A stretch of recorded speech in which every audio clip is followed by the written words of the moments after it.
the idea behind it, from what I found and what we've discovered in terms of the process of healing or soothing grief, is really 4 pillars in my mind. The first being that the person who's experiencing the grief due to the loss of a child or passing of a child is to have a supportive family or friend network.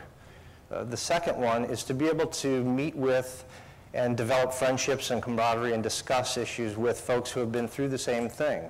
Because a lot of other folks can't identify with what they've been through and can't relate to it.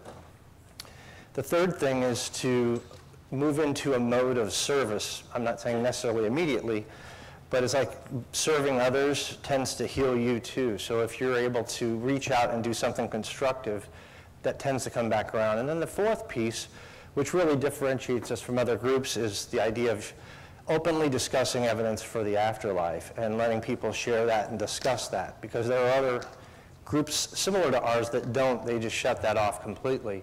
And that's really a huge piece, and that, I think, as much as anything, maybe more than the other points, has allowed some of these parents to be able to move forward in a very positive way. I decided that I was going to do a meditation. Even though I wasn't a good meditator, I sealed myself off into a dark room that was completely quiet and silenced my mind and put out the intention that I wanted to have that sort of connection.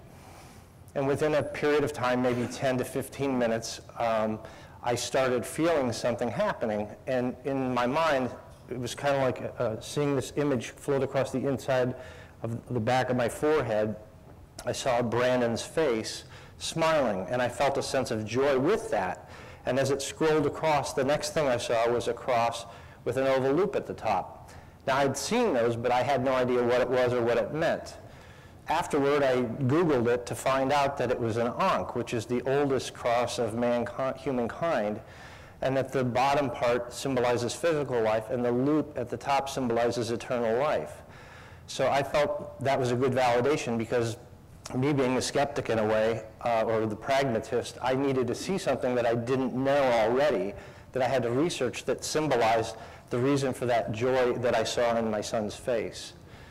About 6 months after Brandon passed, we had gone on a cruise, a family cruise, and we were going to take Brandon to celebrate his graduation from high school.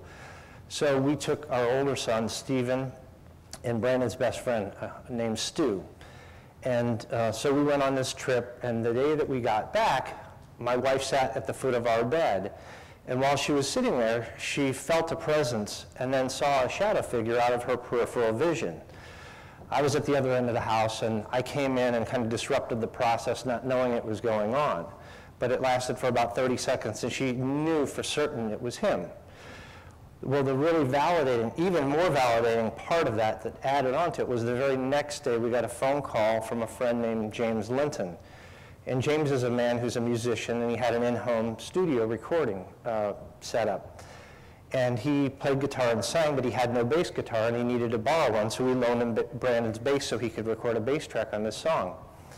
So he calls, and he said, "Susie, I've got to tell you something, but I don't know how to tell you." And she figured he'd broken the bass or something like that.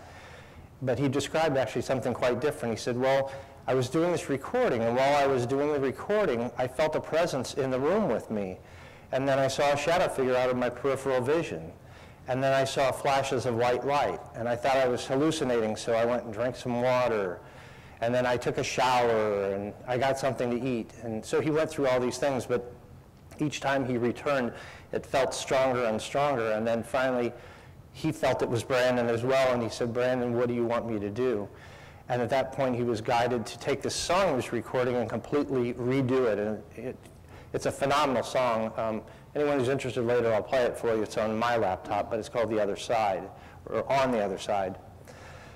So that was kind of the next in a sequence of events of ADCs. Mine, that I felt was the most compelling thing that's happened to me, was about approximately a year and a half after Brandon passed. And this particular night, I really wanted to have a visit with him, and I prayed for this and asked for it before going to bed, and I asked to be able to remember it. And I think that was a key thing that helped, because sometimes we have experiences that we don't recall in the morning. And this particular night, I went to sleep, and during that, I had this experience where Brandon and I were suddenly in this room, and it was 3 walls, and it was bright white walls. And he was like sitting up on a countertop, but it was really no counter, it was just a room. Had 3 walls, and the 4th wall there was nothing there, it was infinity. So it was like our special place somewhere, in the middle of the universe. And I looked at him, he looked just like he always had, wearing jeans and like a rock concert t-shirt. And it was as vivid as this waking reality, perhaps even more so. And I said, I've got to get Mom, I've got to get Stephen, I got to get Stu. They got to know that you're here, this is crazy.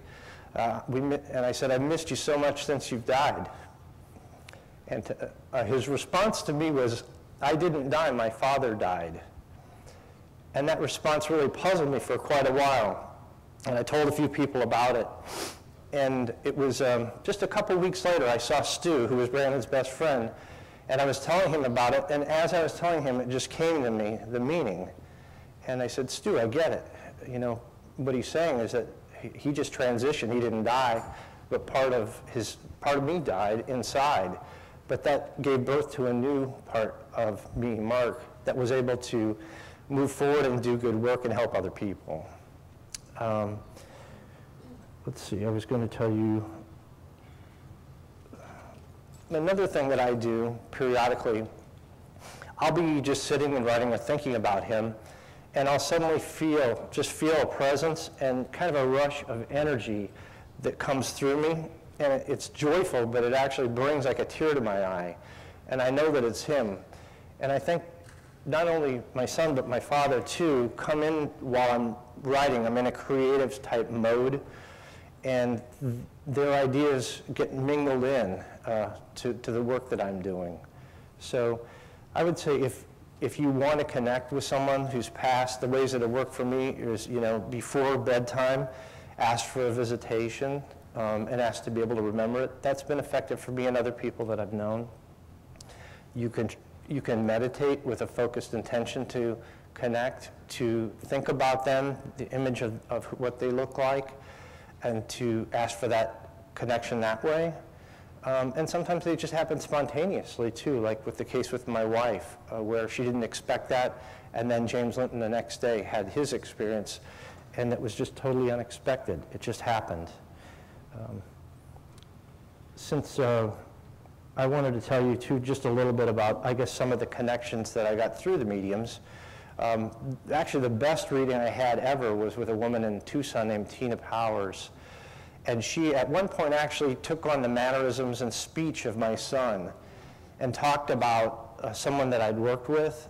The nature, I'm not even going to say who they are because I don't want to hurt feelings, but exactly who they were, what they did, their role. And then said, well, she didn't get it. She didn't get it, Dad. And the way that was imparted was exactly the way my son would have delivered the information.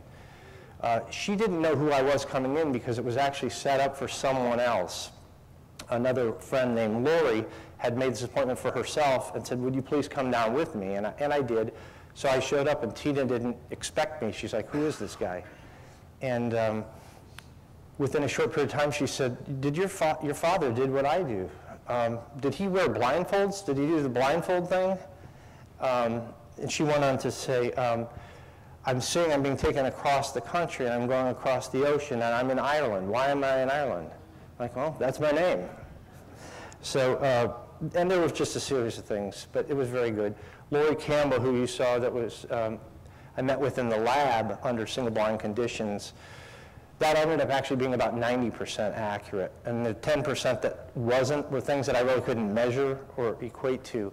But as I studied that, again, it was pretty phenomenal. She had identified the fact that a tree had been planted in his honor and a plaque, and his high school had indeed done that. Some kid created a sculpture out of metal of a bass guitar with an inscription on a plaque, and then there was a tree planted behind it.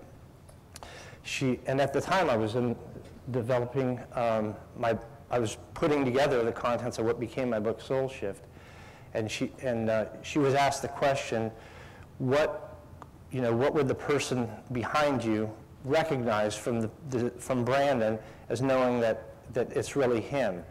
And she said, well, that he's working on a book, and it's about him, the person that passed.